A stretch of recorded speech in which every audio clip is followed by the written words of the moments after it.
Okay, so obvious na sinundan nila yung Constitution. Yes. Yung pag-trigger ba ng one-year bar rule, hindi ba violation ng Constitution yon?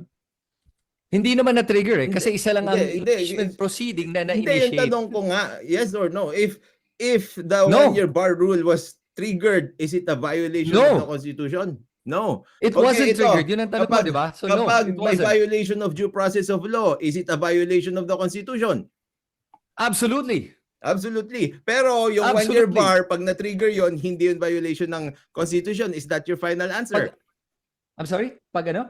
Pag na-trigger, yung one-year bar rule, tungkol sa Pag impeachment. na-trigger. Yes, pag Pag na-trigger na-trigger, yun, of course it's a violation. it's a violation, di ba? Now, Pag who will na-trigger. decide on that?